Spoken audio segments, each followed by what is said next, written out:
I've been running the Team Associated MT12 for the past several months. More recently, I purchased the new MT12 Plus to test out. In this video, I'm sharing my thoughts and experiences with all three versions of this platform to help you decide if they're worth buying. As I mentioned in my first video with the MT12, it is based on the Team Associated CR12 crawler platform. It's a very basic setup that's more for just cruising around and having a good time.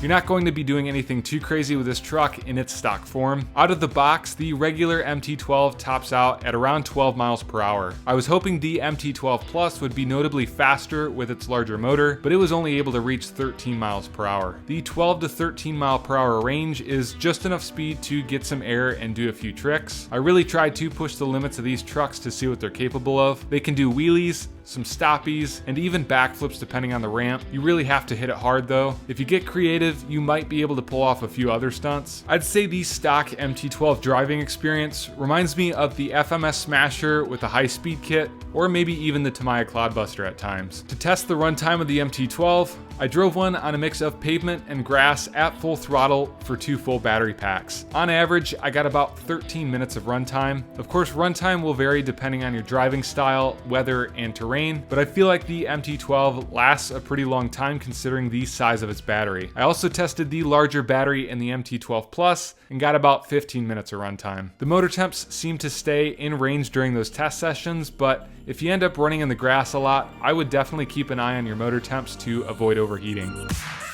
Due to the size, weight, and speed of this platform, it has held up fairly well for me so far. My experience with the regular MT12 has been pretty positive overall. However, my MT12 Plus experience started out pretty rough. An upper suspension link was pulled out of its rod end straight from the box. I'm sure it's very uncommon for that to happen, but it was still pretty disappointing. The KC light covers on the light bar frequently pop off as you roll the truck over. They just snap on with a couple of clips, so you'll probably want to glue them on right away so you don't lose them like I did. During the first run, I broke the front bumper off and snapped a steering knuckle within the first half of the battery pack. The front bumper mount is extremely weak. I honestly don't understand why they even bothered including it. It's also a different bumper than what's included in some of the photos on their website, so maybe it was a last minute decision. As far as the steering knuckle goes, that actually seems to be a pretty common weak spot for all MT12s. I ended up breaking a couple throughout testing, and I've seen others break them too. In addition, I noticed that the rear drive shafts eventually twist due to wheelies and landing on the throttle. The chrome side mirrors on the red MT12 don't last long at all. Be sure to use some glue on those as well when you install them so they don't fall apart. Even with glue though, it doesn't take much to just break them off entirely. I noticed as I unboxed these trucks that the servo saver actually comes in contact with the top of the front axle when the suspension is fully compressed. At first, I thought it might become an issue, but as I started to run these trucks, I noticed that it doesn't really seem to affect anything.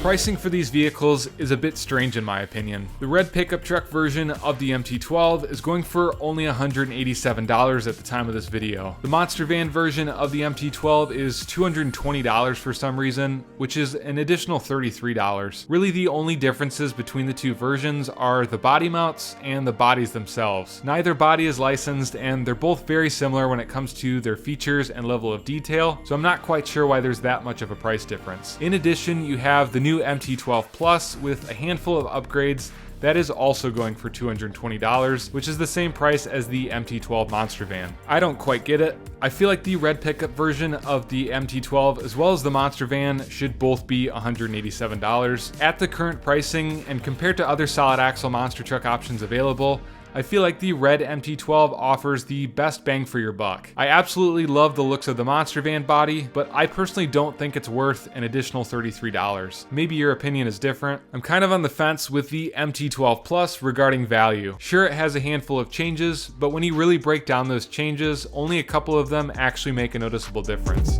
The Team Associated MT12 versus the Losi Mini LMT. They're both very different vehicles, but they're both solid axle monster trucks and within the same price range. The Mini LMT is anywhere from $50 to $83 more, depending on which MT12 you go with. Side by side, the MT12 is of course 1/12 scale, while the Mini LMT is a much smaller 1/18 scale. With the difference in size, the MT12 is a little more capable when it comes to tackling terrain, but the Mini LMT is more capable when it comes to pulling pulling off flips and stunts. It is a lot harder to keep the Mini LMT on all fours though, since it likes to traction roll and bounce after landing. The smaller size of the Mini LMT gives you the ability to run the truck indoors or outdoors if you'd like, but I'd say the MT12 is more of just an outdoor vehicle. I'll also say that the Mini LMT has much better aftermarket support than the MT12. These vehicles are surprisingly around the same speed. Like I mentioned, the MT12 tops out at 12 miles per hour, the MT12 Plus hits 13 miles per hour,